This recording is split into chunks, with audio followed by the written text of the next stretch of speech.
Olá, meu nome é Luiz Eduardo Gomes e está começando agora o De Poa, um podcast em parceria do Sul 21 com a Cubo Play. É daqui, é para todo mundo. O De Poa é um podcast que debate temas que envolvem ou se relacionam com a cidade de Porto Alegre. E no programa desta semana eu tenho a honra de receber a deputada federal Maria do Rosário. Rosário, muito obrigado por aceitar o nosso convite. É um prazer conversar contigo mais uma vez pelo Sul 21 e aqui pela primeira vez no nosso podcast de Poa. Luiz, muito obrigada pela oportunidade. Eu fico bem contente, porque afinal a gente está quase em casa quando diz de Poa, né, que é a nossa casa, a nossa terra, nossa gente. Então, muito legal. Obrigada e ao Sul 21 também. Então, Rosário, eu queria começar justamente por isso, assim, eu tenho perguntado para os meus entrevistados geralmente no início da nossa conversa, né, como é que eles se relacionam com a nossa cidade, com a nossa Porto Alegre, e eu pergunto isso para ti, né, como é que é a tua história com Porto Alegre? Porto Alegre é aquele lugar que a gente... O Bebeto Alves tem uma frase que eu gosto, até essa semana eu estava lembrando muito dele, porque diz, nas pegadas das minhas botas, levo as ruas de Porto Alegre. Eu acho que a gente que é daqui, que viveu, sei lá, os anos 80, 90, a resistência, a efervescência da política nessa cidade, que sempre teve uma pegada muito democrática, o Bebeto interpreta muito esse sentimento de carregar essa cidade democrática para onde quer que a gente vá, né? Então, minha relação com a cidade é de criança que veio para cá, que veio morar no Partenon. A gente se localiza, ainda na nossa cidade, a gente se localiza pelos bairros. É legal dizer, olha, eu vejo as pessoas dizendo, sou da Restinga, sou da Zona Norte, ZN, Bonja, ou do Bonfim, os apelidos que os bairros têm. E eu sou uma pessoa que cresci no Partenon, vim dar aula também aqui, estudei no Instituto de Educação. Então, para mim, viver a minha vida tem a ver com ter vivido a resistência, a ditadura e lutado sempre aqui na cidade de Porto Alegre. E como é que tu compara essa época da resistência à ditadura, da democracia, né, que foi quando tu começou a tua carreira profissional, né, e depois a carreira política com a Porto Alegre atual? Uma comparação que me entristece em certo sentido, porque a gente, nessa cidade, a gente sempre construiu um projeto de futuro, não só para nós que vivemos aqui, que moramos aqui, que criamos nossos filhos aqui, nossos amores, mas a gente sempre pensou na cidade também conectada ao mundo. E é estranho para mim ver que o mundo ficou cada vez menor, na palma da mão, com tecnologias novas, e a gente foi diminuindo como cidade diante do mundo. Então, essa Porto Alegre também tão inventiva, criativa, do Fórum Social Mundial, do orçamento participativo, da Tecnópole, de coisas muito legais que estavam em curso. Nos últimos 20 anos, ou quase isso, a cidade foi diminuindo o seu jeito de ser diante dela própria. Está faltando mais a gente poder se orgulhar mais da nossa cidade, né? Para amar mais também, para cuidar mais. E aí eu acho que, comparando hoje com ontem, eu vejo renascer também através das formas de expressão da cultura, nos bairros, é o slam, é o hip hop, é o samba, são as várias formas, os quilombos que essa cidade tem, as tribos que essa cidade tem, de tantos jeitos, elas estão hoje diminuídas, subsumidas, porque tem um projeto nessa cidade que não olha para essa diversidade e também não se preocupa muito com a qualidade de vida que o cidadão e a cidadã está levando nesses lugares todos da nossa periferia. Acho que nós podemos mudar um pouco essa cidade aí, pensando no que ela já foi, mas principalmente no que virá, né? Naquilo que virá, construir junto isso. Pois é, deputado, o seu nome está colocado de alguma forma, não sei se oficialmente, não sei se pela senhora, não sei se pelo partido, mas entre todas as eleições, né, ele tem uma série de nomes que vão surgindo, que aparecem em pesquisas, que são cotados, né, enfim, não necessariamente que acabam indo participar das eleições, né, mas o seu nome ele está entre os cotados para disputar a Prefeitura Municipal em 2024. A primeira pergunta que eu lhe faço é o que tem de oficial nisso? O que tem de oficial é, primeiro, antes de tudo, quando uma pessoa vai se colocar ou vai conversar com seu partido ou com um conjunto de partidos, como eu acho que a gente tem que fazer, a primeira coisa para Porto Alegre é criarmos um projeto popular da esquerda, dos setores da democracia. Não dá para ver a cidade ser levada para homenagear o 8 de janeiro, como se não fosse nada o golpismo, o terrorismo e a extrema-direita que tentam mobilizar a política nacional estarem aqui incrustados na administração municipal, ocupando espaços e disputando com os aspectos mais retrógrados e preconceituosos através da gestão pública a formação da cidade. Então, não dá para separar tanto o que está acontecendo. E quando eu avalio que a gente pode formar uma frente de esquerda popular, dos movimentos, uma cidade democrática para uma cidade democrática, eu penso em todos os partidos que compõem a Frente Brasil da Esperança, no PT, no PCdoB, no PV, mas penso no PSOL, né, na Rede. Penso que a gente tem um diálogo importante para resgatar com o trabalhismo gaúcho, porque o Brizola sempre foi uma figura também contra qualquer ditadura, seja na comunicação, seja na política, em qualquer espaço, e essa tradição também está aqui. Com o PSB, nós temos que abrir esse diálogo a partir destes setores do campo democrático e de esquerda com a cidade como um todo, com os partidos, e olhar os movimentos sociais que a cidade tem. E tem uma coisa que eu sempre acho que eu tenho com Porto Alegre, outro dia eu estava falando isso para o Raul Ponte, que eu vejo assim, uma pessoa muito a cara da gente, porque conhece, se dedica. Eu acho que eu tenho também uma dívida assim, de vida, porque toda a minha trajetória de, sei lá, de atravessar o caminho até em direção a Cachoeirinha, Alvorada, a Canoas, mas aí de ir para Brasília, de ir para o mundo, tratar da política com as coisas que eu acredito, tem a ver com estar aqui, com primeiro ser daqui. Então eu quero também me dedicar com tudo que eu aprendi, com tudo que eu também não sei, porque a gente está sempre aprendendo. Eu quero me dedicar a aprender o máximo sobre essa coisa do território, da cidade real, de como as pessoas vivem, para construir, quase como me dedicando às pessoas, qualidade de vida para as pessoas que vivem na capital dos gaúchos e gaúchas, nessa Porto Alegre. Então, eu realmente me coloquei para o PT, estou conversando, não como imposição, mas como quem coloca à disposição sua vida, seu trabalho. Já são tantos mandatos, fui vereadora, deputada estadual, deputada federal, fui ministra, estudo políticas públicas, os temas da educação, os temas da política. Olha, me colocar à disposição é até uma responsabilidade que eu tenho nessa hora. Agora, fazer a escolha tem que ser de um jeito muito legal, ou seja, eu acho que nessas eleições, a escolha do nosso campo político tem que ser uma escolha pactuada.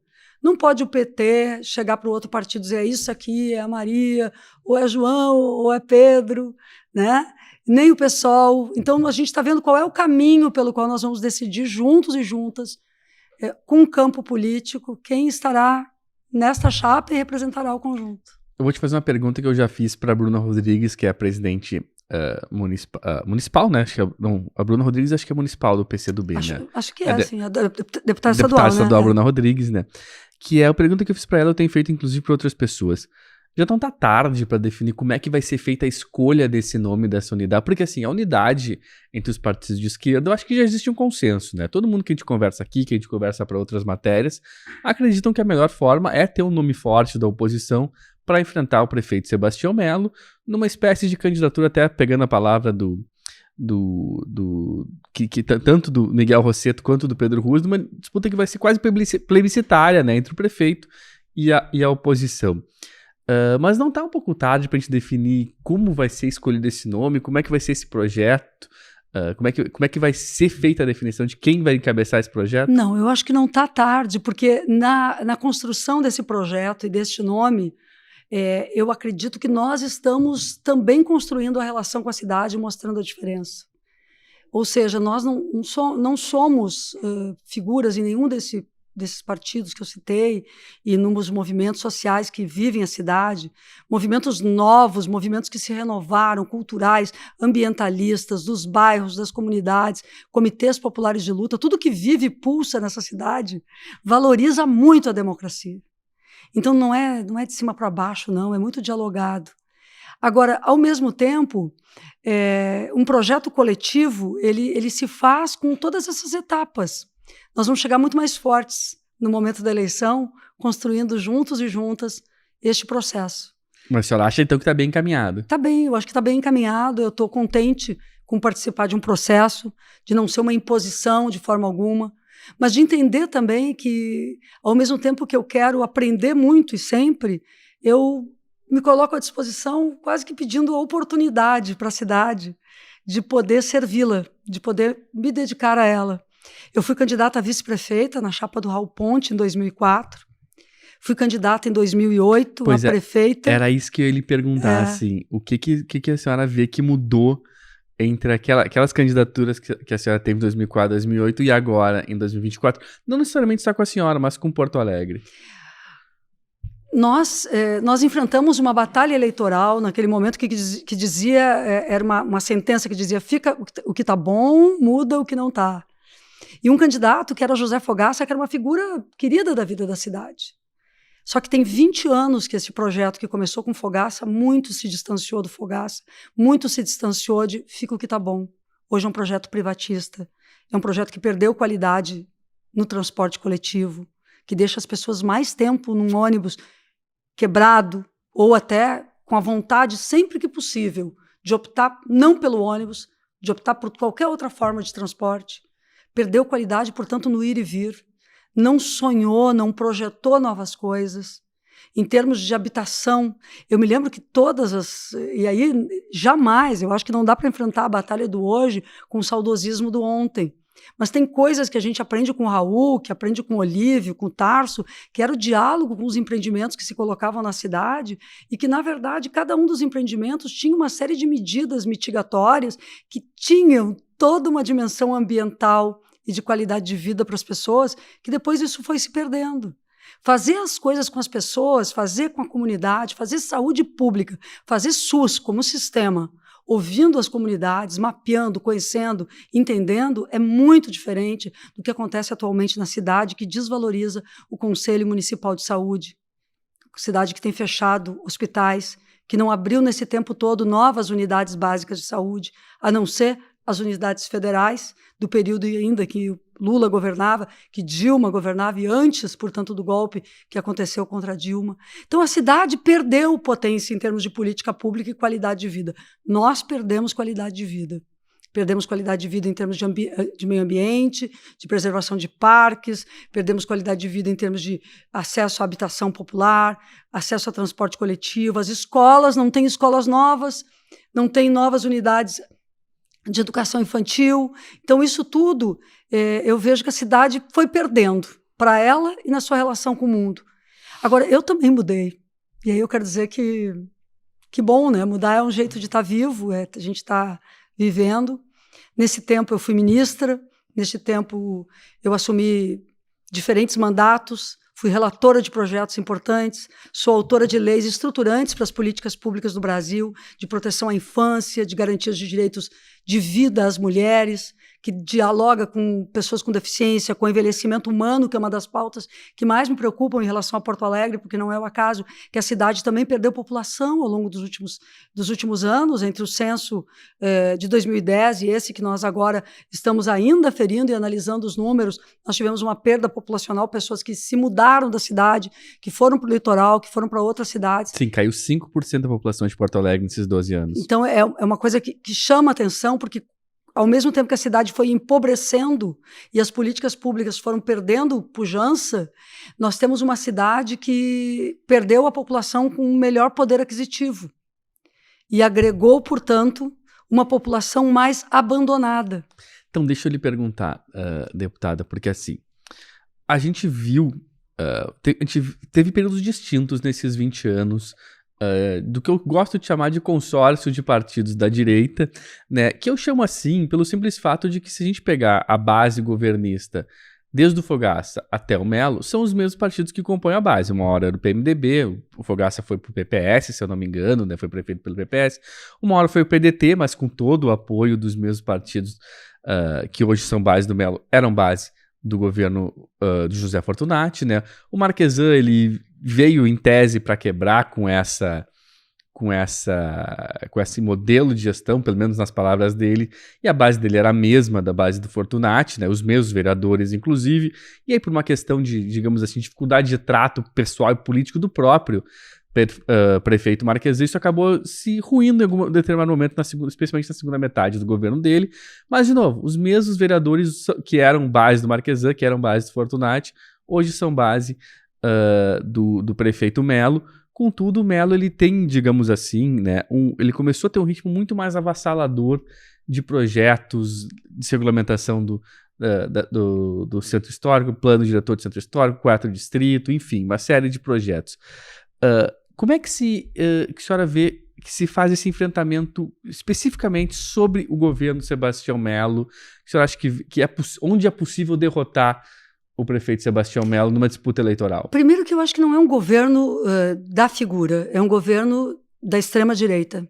Adotou politicamente uma postura ofensiva contra o presidente Lula, foi contra a reforma tributária, foi fazer um trabalho militante favoravelmente ao que há de mais retrógrado, que seria manter uma tributação onde aqueles mais aquinhoados não pagam impostos. Porque a reforma tributária tem um significado estrutural para o Brasil. A cidade não perde, ela pode ganhar e muito, e o Brasil ganha.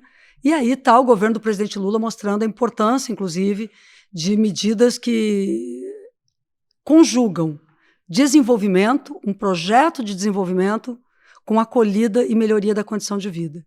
Então, o que eu quero para a cidade é poder fazer o mesmo que o presidente Lula está fazendo para o Brasil, com uma equipe de gente muito qualificada e dedicada, poder trabalhar junto com a população para organizar um projeto de desenvolvimento para o presente e para o futuro. E em 10 meses de Lula no governo, a gente já vê o emprego e a renda crescer no Brasil, a gente vê a volta de políticas habitacionais, a gente vê a volta de políticas para reforma agrária ou para a geração de alimentos, a possibilidade de que esse alimento chegue aqui. E eu me pergunto como é que um projeto desse tamanho para o Brasil pode ter concretude e se manter realmente como um projeto de Brasil se não existirem vitórias significativas nas eleições municipais.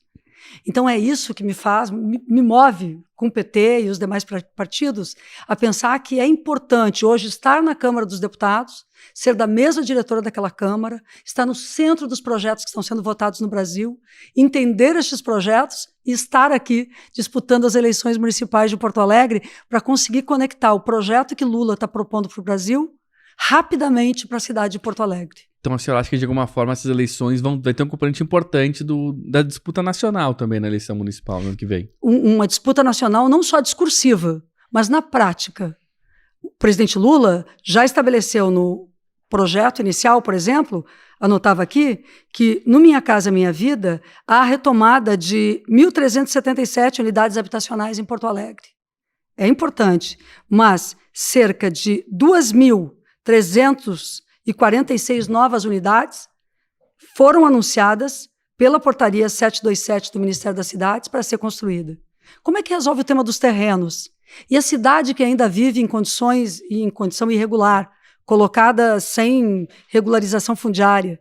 E, principalmente, diante dessa questão das mudanças climáticas, a importância que o Ministério das Cidades, que o Ministério da Integração, que o Ministério do Planejamento, até porque levou daqui até o nosso BIRA, tão conhecido nosso aqui, do nosso orçamento participativo, para pensar o PPA participativo em termos de Brasil, e já implementou.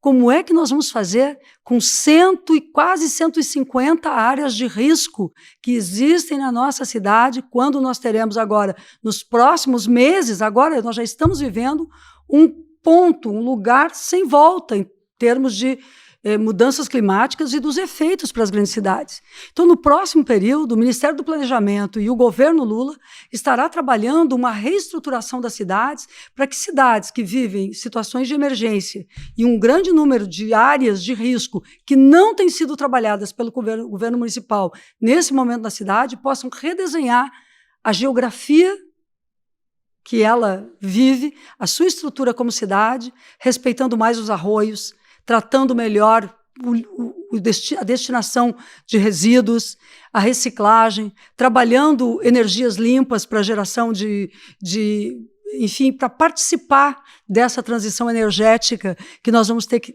viver no Brasil. Eu quero que Porto Alegre esteja na ponta da transição energética. Como é que nós vamos viver isso?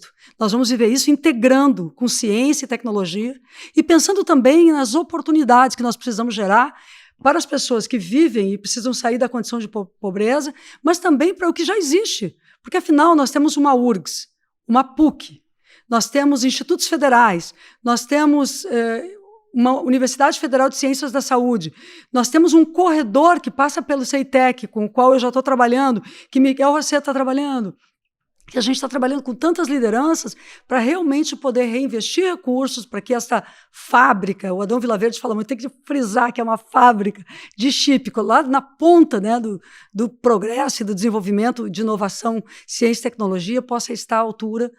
E aí eu vejo Porto Alegre realmente de marcha ré, né? Não é nem na contramão, é marcha ré. Porque na hora que as cidades estão debatendo, por exemplo, tarifa zero, transporte com ônibus elétrico, redução de emissão de carbonos, eu vejo Porto Alegre privatizar a Carris e aí impedir a cidade de ter até mesmo um piloto em relação a projetos de investimentos tecnológicos, de melhoria. Então, a cidade atualmente, com essa gestão... Gente, respeitosamente, quem está na prefeitura municipal já está desde aquele momento, em 2004. Né? Então, são 20 anos.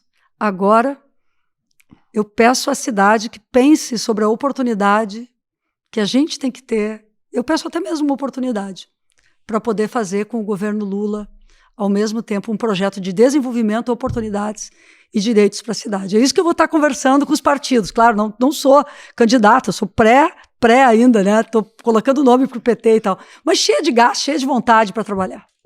Deputada, a senhora falou da questão ambiental e eu acho que nessas últimas semanas, desde o início do mês de setembro, se ela não seria o foco da disputa em 2024, pelo menos agora se colocou, não tem como negar, como um dos temas centrais, não só em Porto Alegre, mas em todo o Brasil, mas especialmente aqui em Porto Alegre, porque nós vivemos no final de setembro a maior enchente desde 1941, né? Uma enchente que felizmente não teve tantas perdas em termos de vítimas, né? Enfim, tivemos lamentavelmente mais de 50 mortes nas enchentes no estado, né? Enfim, especialmente no Vale do Taquari. Em Porto Alegre nós não tivemos essa perda de vidas de forma tão grande, mas nós tivemos estragos, centenas de pessoas desabrigadas, prejuízos para as famílias, enfim, que tiveram que sair de casa, que tiveram suas casas alagadas, enfim, em diversos bairros da cidade, especialmente na região das ilhas, né, que é uma das regiões mais pobres da cidade e é a mais suscetível a todo tipo de desastre climático, especialmente as cheias do Guaíba. Assim, eu queria começar perguntando para a senhora desse tema, como é que a senhora vê, que modelo de cidade que a senhora vê que tem que mudar para adaptar a cidade a esses desastres climáticos, que infelizmente vão ser cada vez mais frequentes. Eu moro em Porto Alegre há 37 anos, desde que eu nasci, e claro, a gente já via temporais, né? A gente já via eventos extremos, né? Mas a gente começou a ouvir falar de ciclones não faz tanto tempo assim, né? Lembro daquele grande evento ali em 2016, naquele janeiro de 2016 ou 2017, enfim, que foi ventos de mais 100 km por hora, né? Mas a gente viu 4, 5 ciclones, até mais que isso nos últimos meses, né? A concentração de eventos climáticos tá fora do normal, né? Fora do normal do que era antes, né? Pelo menos, né? A gente não sabe se isso vai perdurar nos próximos anos, mas os especialistas que a gente tem conversado dizem que isso vai se agravar, né? Vai ser cada vez mais frequente a partir de agora, inclusive em Porto Alegre, né? Como é que é o modelo de cidade que a senhora vê que pode se adaptar a essas ocorrências? Olha, essa semana eu participei de uma reunião com o presidente Lula para tratar da questão do Rio Grande do Sul. E não é o acaso que a medida provisória que ele editou, uma das medidas provisórias, é mais de uma, ela traz um dos programas Crédito Emergencial RS. E toda ela está baseada no tema dos eventos climáticos e das perdas de vidas, certamente, antes de tudo, esse sentimento que a gente tem, e perdas também econômicas e nos sonhos das pessoas, porque, afinal de contas, ali no Vale do Taquari, eu tive ali também tudo aquilo, o contexto de destruição daquelas cidades é também agravado, porque as pessoas investiram muito em cuidar da sua casa, em ter seu fogão a lenha, o interior, de saber que ali estão as suas memórias também. Isso também acontece na capital. As nossas memórias estão muito no lugar em que a gente vive. Se tu subir o Morro da Cruz, se tu for a Lomba do Pinheiro, for na beira lá do Arroio Feijó, na divisa entre a nossa Zona Norte e Alvorada, cada uma dessas nossas regiões tem, sobretudo em cima dos morros e na beira dos arroios, uma preocupação muito grande. Nós temos 84 mil pessoas, cerca de 20 mil famílias que estão hoje mapeadas em áreas de risco. E nós nos desorganizamos um tanto, porque o programa que existiu já na cidade, que era um programa sobre monitoramento de áreas de risco, ele está muito mais precário do que em anos anteriores, do que em tempos anteriores, quando governávamos aqui. E também há uma população muito maior nos dias de hoje vivendo nas ruas, ou em moradias precárias que não volta, ou sem o dinheiro da passagem para voltar para casa, ou vivendo efetivamente nas ruas, o que é algo que só um projeto desumano no governo pode ver essa realidade sem tomar providências que sejam estruturais, de apoiar os programas de acesso a essas pessoas na rua, de compreender a situação, muitas vezes, associada entre vários complexos que demandam adoecimentos, que fazem com que seja preciso integrar a assistência social e a saúde em uma dimensão mais humanista na atenção. E certamente, sobretudo, porque agora houve uma mudança até, num parênteses, digo para vocês, há famílias inteiras, há mães com filhos. Isso é preciso ter um olhar humano, não só por quem é profissional dessa área, mas por quem é gestor para dar as condições e pela cidade como um todo. As pessoas que já não se importam, que já se acostumaram em olhar simplesmente através da janela alguém do lado de fora, precisam também ser tocadas pela possibilidade de que isso não é natural. Nós não podemos naturalizar a exclusão humana. Agora, quanto às áreas geográficas da cidade, lá na reunião com o presidente Lula, eu vi muito bem um aspecto que eu quero compartilhar com vocês. Nós estamos aqui em uma área de transição. É o Rio Grande do Sul inteiro. E nós, Porto Alegre, como de uma certa forma, atravessando o centro do estado, nós mais ou menos ficamos entre uma ponta e outra localizados, aqui nesta nossa região desta forma, e sendo Guaíba o estuário, de fato, de tantos rios, antes da Lagoa dos Patos, e toda essa conexão pelas águas, ela vai precisar ser mais respeitada por nós e por gestores e gestoras. O que significa que um dos projetos de lei que eu apresentei e levei à consideração do presidente, lá estava o governador também, é sobre a recuperação de matas ciliares. É difícil recuperar quando tu tem moradias ali. Então, é fundamental que pessoas não sejam mantidas em lugar de passagem. Tem uma situação muito concreta na região entrada da cidade, que tem famílias nas chamadas casas de passagem há mais de 10 anos, há cerca de 10 anos. Diante de uma enxurrada e de uma destruição das suas casas, elas foram retiradas de um lugar, foram colocadas em casas de passagem, e ali se encontram durante todo esse tempo. E essas casas já não são de passagem, já se transformaram em moradia, só que essas pessoas estão numa condição precária durante todo esse tempo e não há mais casas de passagem, mesmo que exista aluguel social tantas vezes acionado aqui nessa cidade, mas isso demonstra a falta de planejamento para enfrentar. Então, eu realmente acredito que a cidade que lida melhor, que vai lidar melhor com os eventos climáticos, é uma cidade que assume pedagógica e culturalmente que ela é parte deste contexto, para ela também emitir menos gases de efeito estufa, ela também investir em tecnologias para melhorar, e aí o MAB tem um trabalho belíssimo na Lomba do Pinheiro, com painéis solares, com famílias. Creio que nós temos que pensar isso para as escolas, para as unidades de saúde, como gerar a própria energia. Nós precisamos ter uma cidade com tecnologia, com capacidade de gerar mais energia a partir de uma matriz mais diversificada. Contribuir para o Brasil e para o mundo, no sentido de enfrentar os efeitos da mudança climática e aquilo que causa esses efeitos, é uma forma também de gerenciar melhor essa condição. Do ponto de vista bem prático, além dessa questão da geração de energia, da substituição de veículos, de transporte coletivo, coisas que vários países do mundo estão fazendo, em várias cidades em países do mundo estão fazendo, nós temos que verificar a situação dos catadores e catadoras, da reciclagem. Nós temos uma tradição nessa cidade com a coleta seletiva e, no entanto, gente, convido cada um e cada uma. A fotografia triste dos containers com lixo por todo lado e com pessoas vivendo ali daquele catar para o alimento que possa ser transformado naquele dia. É preciso entender tudo isso de forma sistêmica. Preciso coletar o lixo de forma adequada, fazer com que chegue sem atravessadores, garantir que essas pessoas realmente consigam receber mais e investir nesses galpões de forma que aquilo que é separado signifique que possa ser beneficiado. E aí tem 2 institutos federais que nós queremos novos com o governo Lula em Porto Alegre.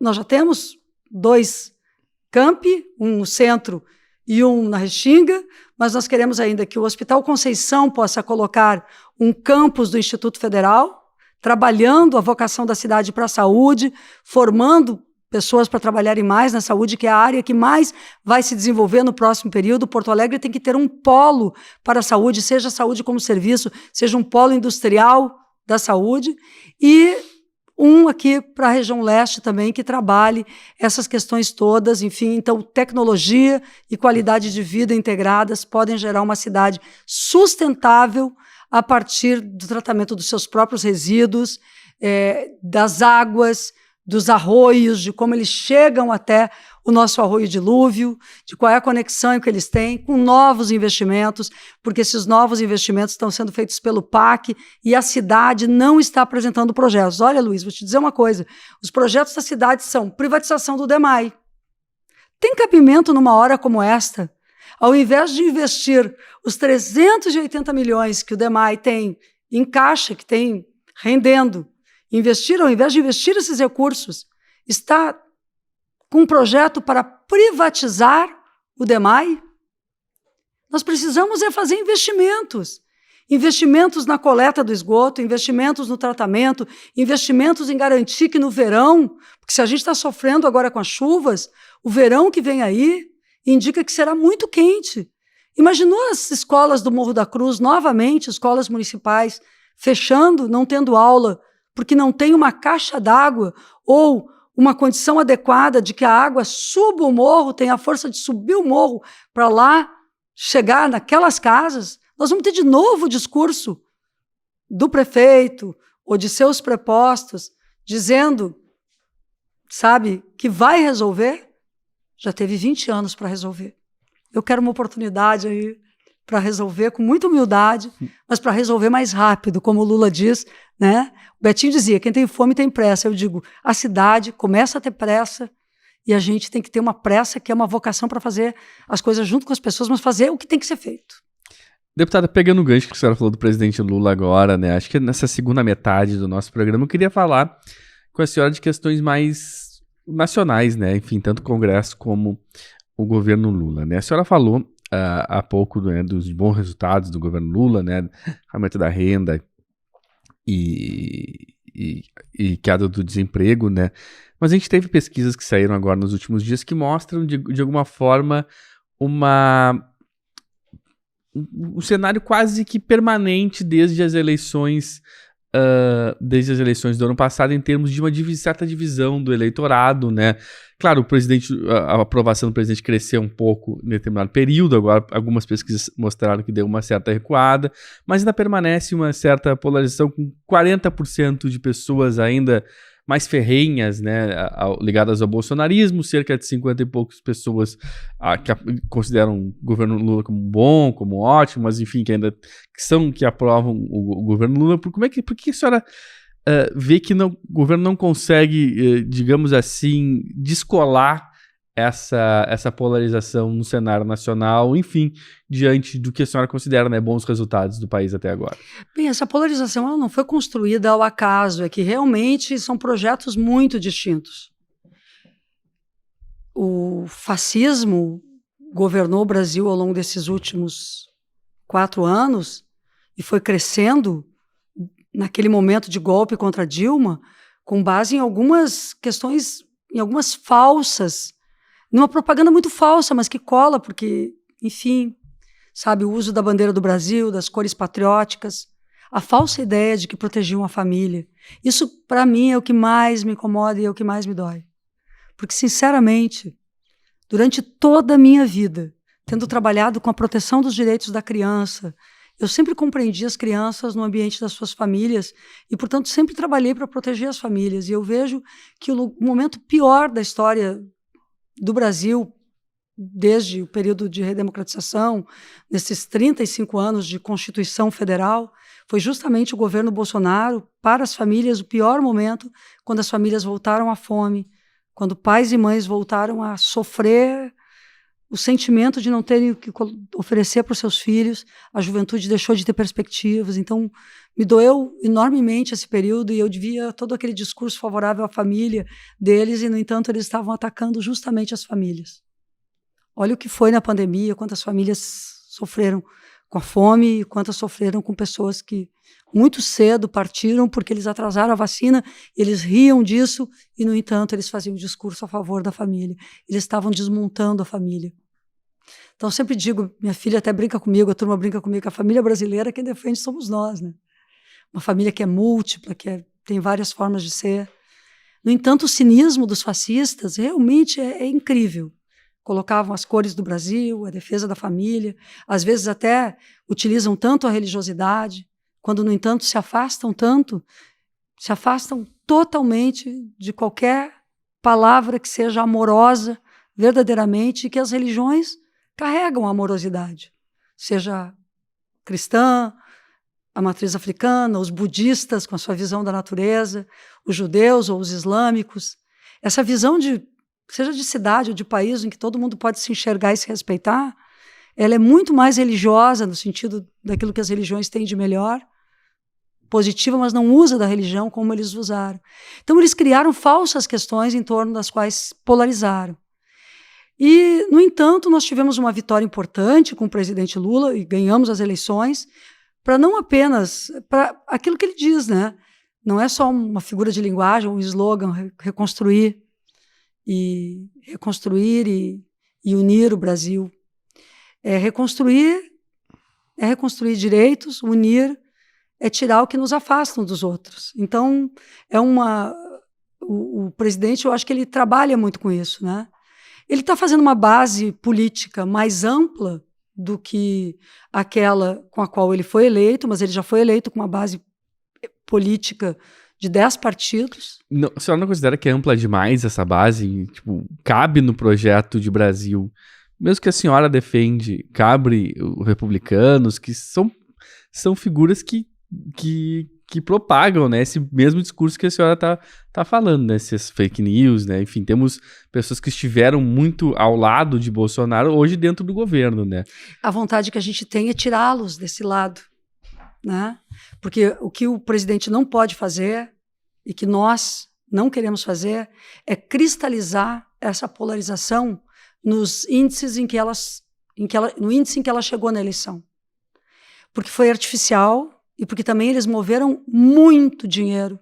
A Polícia Rodoviária Federal, a Polícia Federal, o uso institucional, as Forças Armadas, eles moveram tudo o que tinham para não aceitar a derrota e dar o golpe.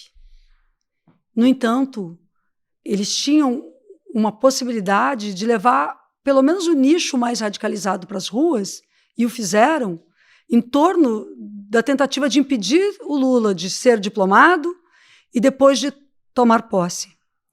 E depois da posse, no 8 de janeiro, com a tentativa de derrubar o governo, porque foi um golpe, objetivamente, o que eles buscaram, só não conquistaram porque não tiveram apoio internacional. Mas para nós, que vencemos as eleições e que tivemos este quadro de início, é imperioso, é fundamental tirarmos uma parte da base de sustentação deste golpismo e fazermos com que ela descole de lá e venha a compor um projeto de desenvolvimento do Brasil, pelo menos no sentido mais básico. Mesmo que o preço disso seja a dificuldade de um avanço de uma agenda progressista? Mas até o momento foi ao contrário. Termos descolado uma parte dessa base é que garantiu a agenda progressista.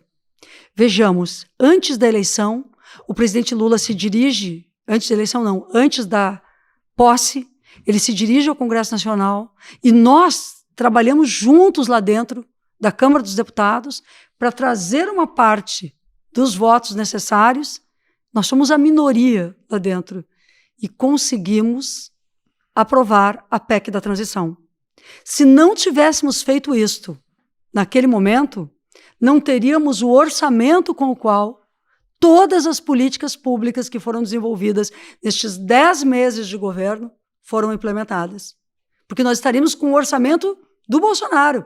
O que ele enviou para a Câmara dos Deputados, que era draconiano, pior do que de todos os anos anteriores, porque o que ele pretendia era se eleger, ou roubar as eleições, ou dar o golpe, não é?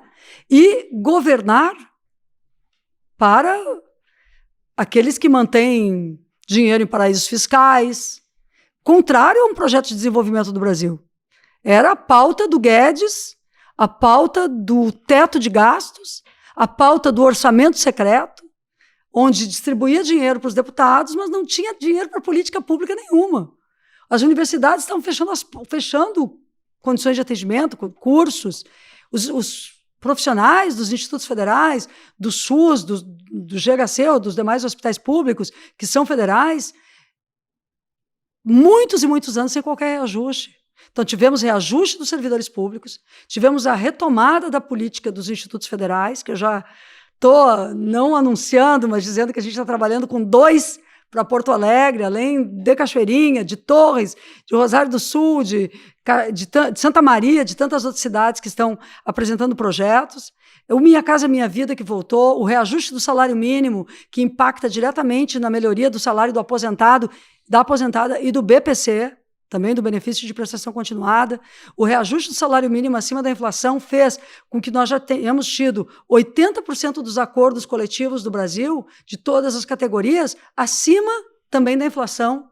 A recuperação do estoque regulador, que diminuiu o preço dos alimentos na gôndola dos supermercados.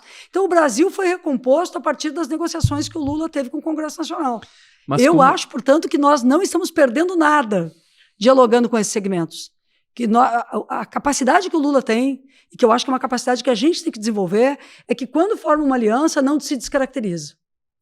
Traz para a sua aliança e não adere ao programa do outro. Então, vou lhe perguntar, deputada, porque assim, a gente viu, né, no momento que a gente grava esse programa, né, o programa vai ao ar, não vai exatamente no mesmo dia que a gente grava, né, obviamente, né, a gente teve no último período um movimento, digamos assim, que não articulado por setores da oposição ao governo Lula e um pouco mais amplo, inclusive, né? Que não é um movimento, digamos assim, de confronto com o governo, mas um confronto direto com decisões do Supremo Tribunal Federal, né?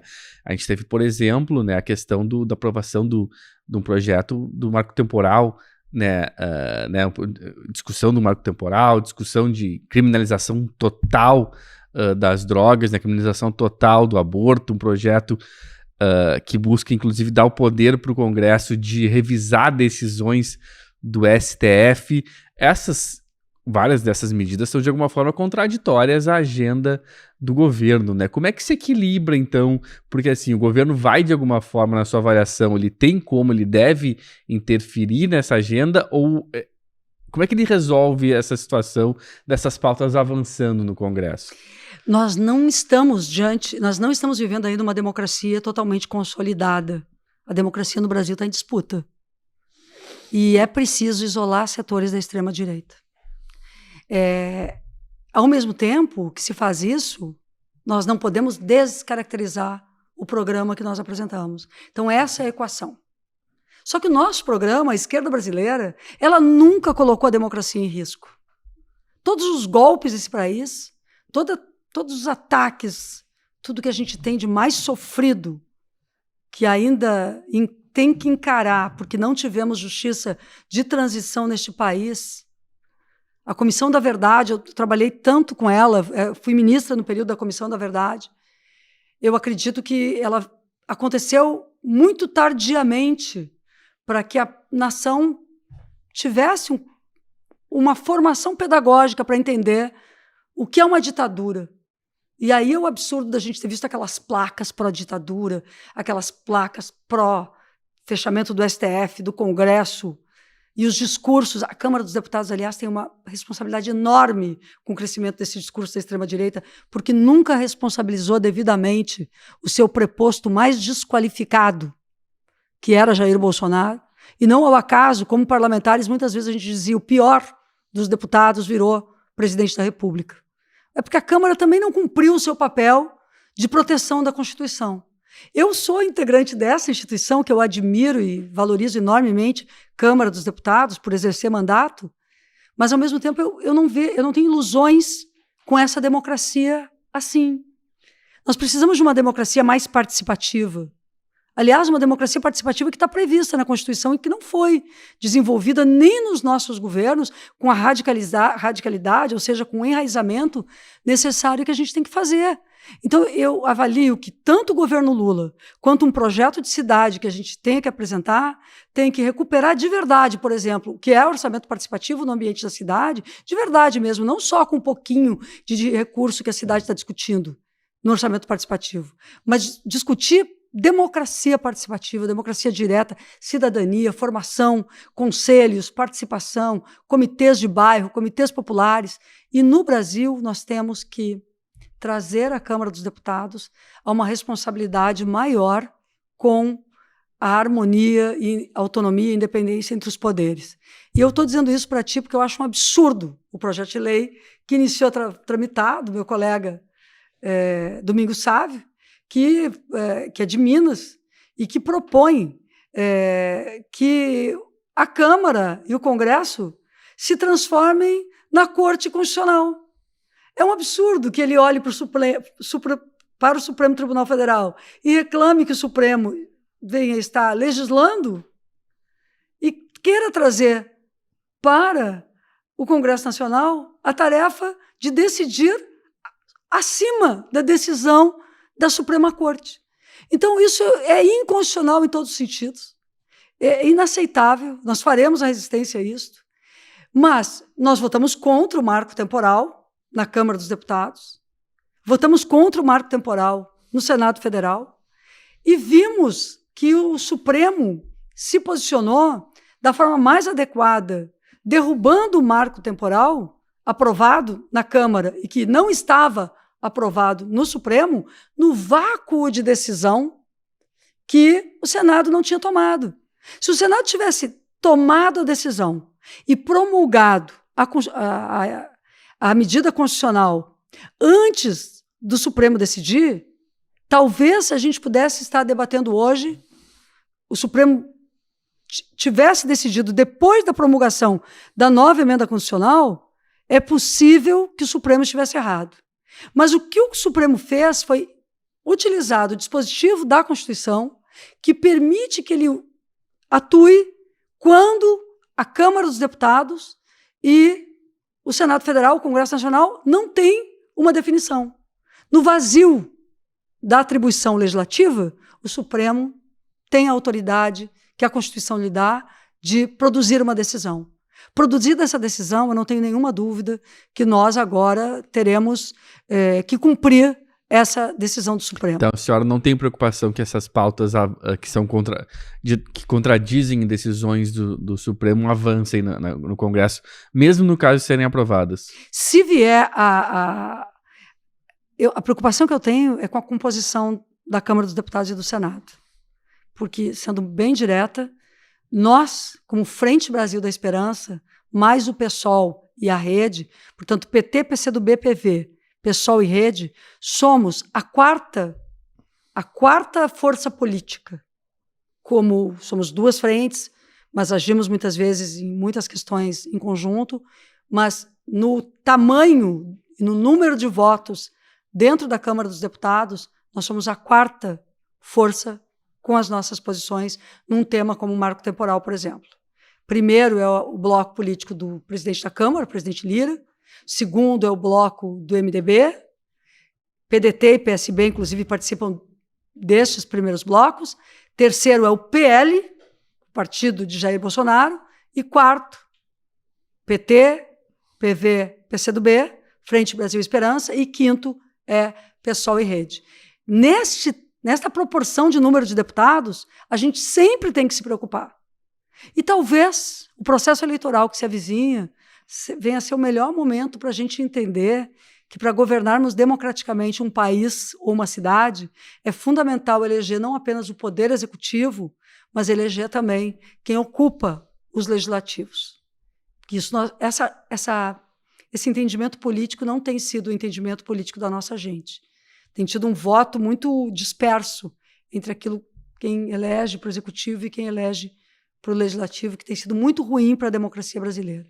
Então, me preocupa, mas eu não vejo possibilidade do Congresso Nacional se transformar em corte constitucional. Acredito até, talvez antes do nosso podcast aqui do Sul 21 estar no ar, já tenha alguma medida que solicite ao Supremo uma análise deste projeto de lei que ingressou, que visa transformar a Câmara e o Senado em corte constitucional. Ele é inconstitucional. É claro que quem vai dizer que ele é inconstitucional, antes de tudo, é a Comissão de Constituição e Justiça. E isso eu digo para ti assim, olha, eu gosto muito dessa vivência parlamentar, dessa vivência, desse trabalho de diálogo. Isso não... Dialogar com partidos diferentes não é aderir ao programa que nos faz diferentes. É exercitar a possibilidade de também construir ideias diferenciadas e fazer novas sínteses. Quando a gente faz isso no lugar da democracia, faz com muito gosto, inclusive. Eu hoje sou a única mulher na Câmara dos Deputados, na mesa diretora, tanto da Câmara quanto do Senado.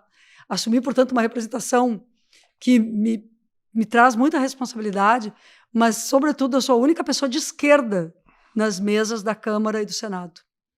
E transitar neste mundo que não é o meu me levou também a exercitar uma capacidade, um cotidiano de diálogo para trazer sempre a população junto. Os movimentos sociais, as universidades, os juristas, os intelectuais, a vida do povo, as mulheres, que agora recentemente, Fernanda Melchiona, Érica Cocai, Sâmia, foram atacadas, houve uma tentativa de cassação dos mandatos delas.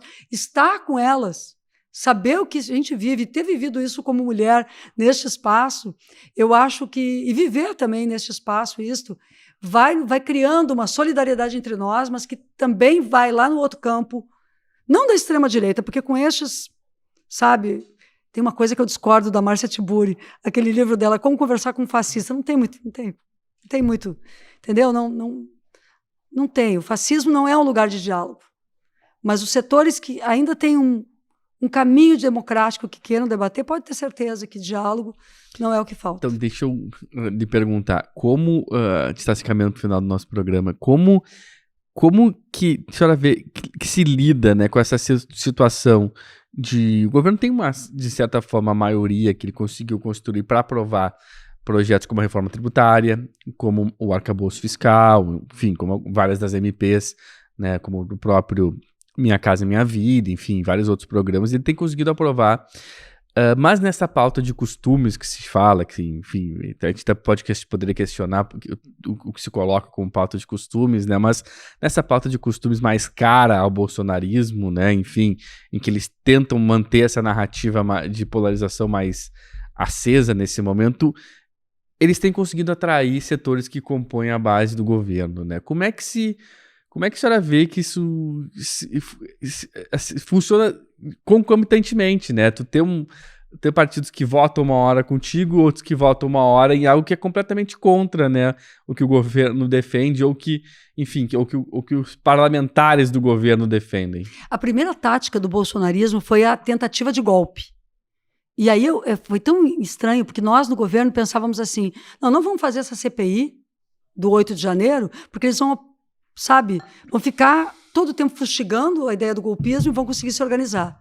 E tivemos que fazer a CPI, foi até o próprio Supremo foi acionado nesse sentido, porque existiam as assinaturas.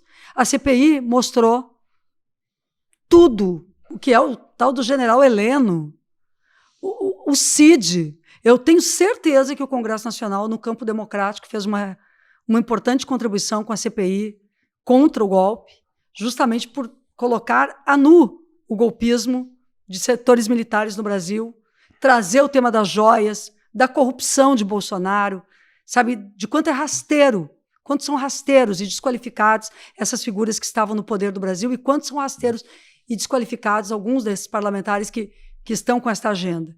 Também na CPI do MST. Fizeram de tudo para atacar o MST.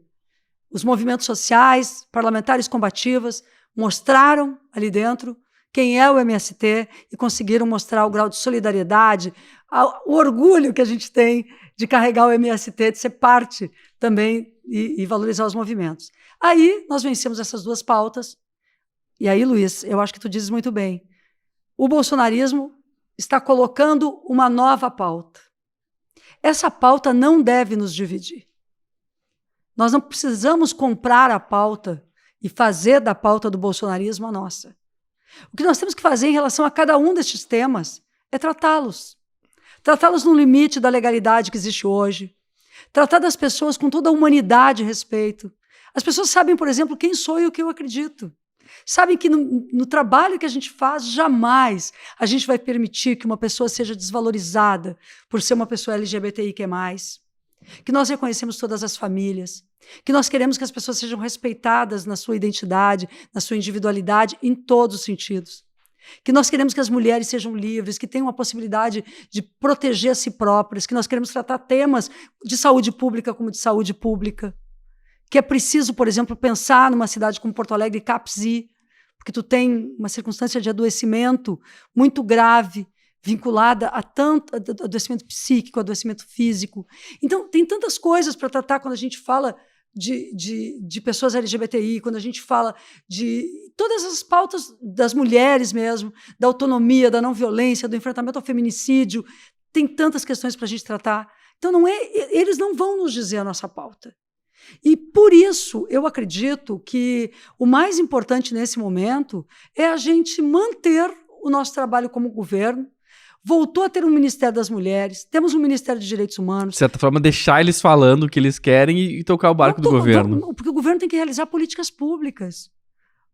Obviamente, eu mesmo nesse tema da possibilidade de atacar as famílias LGBTI, isso me tocou muito profundamente. Eu acho que nós temos que, sabe, simplesmente, olha, vocês fiquem falando sozinhos sobre isso, porque vocês não vão conseguir colocar nada contra as pessoas aqui, vocês não vão conseguir aprovar temas autoritários que desrespeitem essas pessoas, porque nós não vamos tratar esse tema como costumes.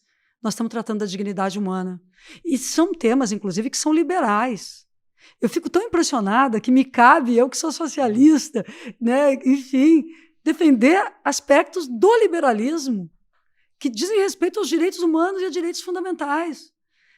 É impossível para mim, eu digo para eles, vocês querem intervir nas famílias, entrar dentro da casa das pessoas e dizer essa família não existe? Então, de uma certa forma, eu não aceito. No meu trabalho no Congresso Nacional, eu não aceito mais que alguns digam temas dos costumes. E com isso não vai qualquer observação sobre a tua fala. Não, eu até disse, né, que se coloca de forma um pouco... diminuir. Né? Quando eles dizem... Essa questão, portanto, vocês não vão trabalhar como costumes, porque nós trabalhamos como dignidade humana. Todas essas questões. E o governo vai levando as políticas públicas, e nós vamos levando a formação do nosso povo para levar consciências, ao mesmo tempo que a gente trata de, o lastro da economia, o lastro da sociedade, o lastro de direitos humanos. Aliás, resgatando o tema de direitos humanos, porque eu sou uma pessoa dos direitos humanos.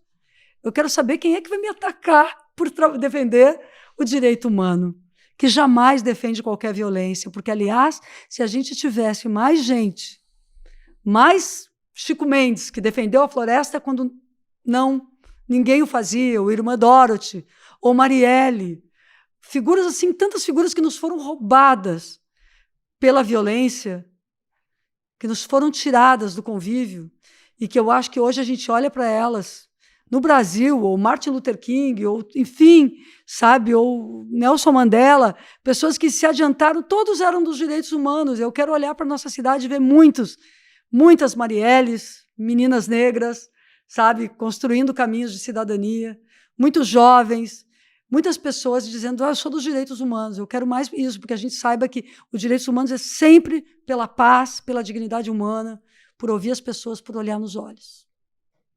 Deputado, eu queria agradecer muito pela nossa conversa, né? Enfim, A gente sempre tenta fazer o programa em cerca de 1 hora, acho que estamos chegando perto da 1 hora, né? A gente poderia ter vários outros assuntos para conversar, poderíamos aprofundar muito mais essa questão do Congresso, né?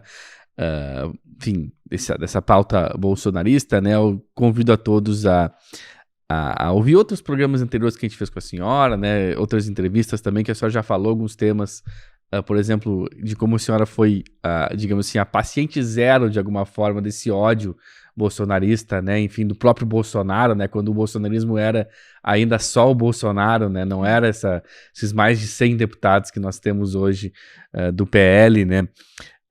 Mas enfim, a gente tenta fazer um programa até que fique mais agradável, né, para o ouvinte, né? Porque não se estenda muito. Então, eu queria agradecer muito a senhora pela conversa e deixar um espaço final, se a senhora quiser fazer alguma consideração final, chamar atenção para alguma coisa, enfim, tanto a nível de Porto Alegre como a nível nacional.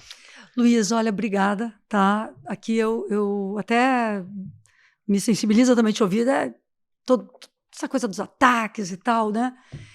E aí eu sempre pensei assim, puxa, mas será que isso vai me definir? Ou vai nos definir como mulheres? Então eu acho que eu quero agradecer a todas as mulheres, sobretudo. Primeiro a elas, minhas companheiras, colegas, irmãs, e agradeço a todas as pessoas, mas sobretudo as mulheres, porque sempre teve um olhar assim, toda vez que eu pensei assim, que estavam conseguindo me destruir, porque mexia com filho, mexia com isso, mexia com aquilo, eu sempre encontrei um olhar de alguém dizendo, vamos seguir em frente, porque é por todas nós, é por todos nós, e era preciso. E hoje, quando tem mais de 100 desses caras, é verdade, esses caras, né? E essas mulheres também, né? Às vezes é triste isso, mas eu me sinto altiva, caminhando dentro do Congresso Nacional, como quem aprendeu muito com tudo isso, com humildade, sem dúvida, mas com conhecimento para poder oferecer o melhor de mim, acreditando que a política é o lugar de transformação, onde não deve ter lugar para o ódio. E é por isso que eu estou nesse caminho, conversando com o PT, com o PSOL, com o PCdoB, com o PV, e buscando PDT, rede, enfim, PSB, mas conversando com a cidade, primeiro com ela mesmo, sobre que caminhos a gente vai trilhar. Com política, que é muito mais amor e altivez. Toda mulher, toda pessoa se sinta altiva, feliz na sua cidade, respeitada, cidadã. É isso que eu quero, e eu quero dizer para vocês que é assim que eu me sinto. Como quem cresceu também, aprendeu muito, estou mais madura, por ter passado por tudo isso, mas feliz de poder estar aqui, desse jeito, dizendo o seguinte, Bolsonaro logo em seguida vai ser preso e a gente vai continuar na vida política porque é a dignidade que nos trouxe até aqui.